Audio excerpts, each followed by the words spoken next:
राधे कृष्णा दोस्तों, जैसे कि आप जानते हो, जब भी किसी दानवीर की बात की जाती है, किसी महादानी की चर्चा की जाती है, तो हमारे मुख पे सबसे पहले कर्ण का नाम आता है। कर्ण ऐसे दानी थे जिन्होंने अपना सब कुछ नछावर कर दिया, जो दान देते टाइम अपने हित के बारे में बिल्कुल ना सोचते थे और ना ही निसंकोच, ना ही कोई संकोच करते थे। कर्ण ऐसे महादानी थे। कर्ण को दानी नहीं महादानी कहा गया है। कर्ण को तीनों लोकों में दानी कहा गया है। हालांकि कालांतर से लेकर वर्तमान तक हमारे ग्रंथों में ऐसे 4 महापुरुष हैं, मैं आपको उनका नाम भी बता देती हूँ, जो दानी रहे हैं। राजा बलि महादानी रहे हैं, राजा हरिश्चंद्र दानी रहे हैं, और महर्षि दधीचि भी दानी रहे हैं, और कर्ण महादानी रहे हैं। हमारे सनातन धर्म में दान का बहुत ही महत्व माना गया है। कर्ण और जब अर्जुन का महाभारत में आमना सामना हुआ, तो श्री कृष्ण कर्ण की प्रशंसा करना और उनकी वीरता करना और उनके युद्ध कौशल की प्रशंसा करने के लिए मजबूर हो गए। ये सब देखकर अर्जुन को बड़ा ही आश्चर्य हुआ। जब कर्ण और अर्जुन आमने सामने थे, जब अर्जुन की तरफ से कर्ण के लिए तीर छोड़ा जा रहा था, तो कर्ण का जो रथ था वो बहुत पीछे हट जाता था। लेकिन जब कर्ण की तरफ से अर्जुन के लिए तीर छोड़ा गया, तो जो अर्जुन का तीर रथ था वो भी थोड़ा पीछे हटा, कर्ण के अकॉर्डिंग थोड़ा सा पीछे। तो तब श्री कृष्ण ने कर्ण की प्रशंसा की, उनकी वीरता की प्रशंसा की। तो इस सब बातों को सुनकर अर्जुन को बड़ा ही आश्चर्य हुआ।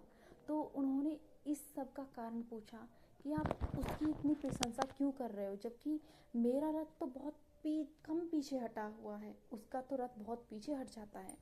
तब श्री कृष्ण ने कहा, अर्जुन, मैं उसकी प्रशंसा यूं ही नहीं कर रहा हूँ। सुनो, तुम्हारे रथ पे मैं स्वयं विराजमान हूँ, तुम्हारी ध्वजा पे हनुमान जी विराजमान है, और तुम्हारे जो पहिए हैं रथ के, उनको शेष नाग ने साधे हुए हैं। जब भी कर्ण तुम्हारे रथ को पीछे हटा रहा है, इसलिए मैं उसकी प्रशंसा कर रहा हूँ। तो कुछ देर के बाद अर्जुन का जो घमंड था वो चूकनाचूर हुआ और वो सोचने को मजबूर हो गया। कर्ण की कुछ गलतियों के कारण भी श्री कृष्ण ने उनको 3 वरदान दिए थे। कर्ण की जो गलतियां थी, सबसे पहले कर्ण की गलती थी जब हस्तिनापुर में कौरव और पांडव विद्या ग्रहण करके हस्तिनापुर आए थे, तो उन्होंने एक प्रतियोगिता करी थी जिसमें कर्ण कूदकर अर्जुन को सामने से ललकारता है। ये कर्ण का सबसे बड़ी गलती थी स्टार्टिंग में, कि उसने अर्जुन को ललकारा, जबकि अर्जुन कर्ण से बहुत छोटा था, कर्ण से और भी बड़े थे। दूसरी गलती उसने जब की थी, जब राजसभा में हस्तिनापुर में द्रौपदी का चीरहरण हो रहा था। उसने अपने अपमान का बदले लेने के चक्कर में एक स्त्री का अपमान किया, और उन सबको वो चुपचाप नहीं सहा, बल्कि उसको अपमानित भी किया। अगर कर्ण चाहता तो उस टाइम उन सबको बंद करवा सकता था, जो भी हो रहा था वहाँ पे, और अगर वो उसको बंद करवा देता तो महाभारत युद्ध नहीं होता। लेकिन कर्ण ने ऐसा कुछ नहीं किया, बल्कि उस द्रौपदी को अपमानित किया। जब दुर्योधन का भाई विकर्ण इन सब का विरोध कर रहा था, तो कर्ण ने उससे बहस की और बोला कि ऐसी स्त्री के साथ में ऐसा ही होना चाहिए। कर्ण को ऐसा नहीं करना चाहिए था। कोई भी स्त्री सही, हमें उसका सम्मान करना चाहिए। ये कर्ण की बहुत बड़ी गलती थी, लेकिन हम सभी गलतियों से कुछ ना कुछ सीखते हैं, तो हमें कर्ण की गलतियों से भी सीखना चाहिए। इन सब के बाद भी श्री कृष्ण ने उनको 3 वरदान दिए थे। मरने के बाद जब श्री कृष्ण ने मरने के उपरांत जब श्री कृष्ण ने कर्ण से दान मांगा तो कर्ण ने अपने सोने के दांत उखाड़कर श्री कृष्ण को दे दिए थे। तब श्री कृष्ण ने कर्ण को 3 वरदान दिए थे। पहला वरदान था कि तुम्हारा संस्कार ऐसे व्यक्ति करेंगे जो पाप से रहित होंगे। मैं जब भी अगला जन्म लूँगा तुम्हारे राज्य में लूँगा, और जैसा तुम्हारे साथ में अन्याय हुआ है ऐसा किसी के साथ में अन्याय नहीं होगा। देखो, कर्ण में अच्छाई भी थी और कर्ण में बुराई भी थी।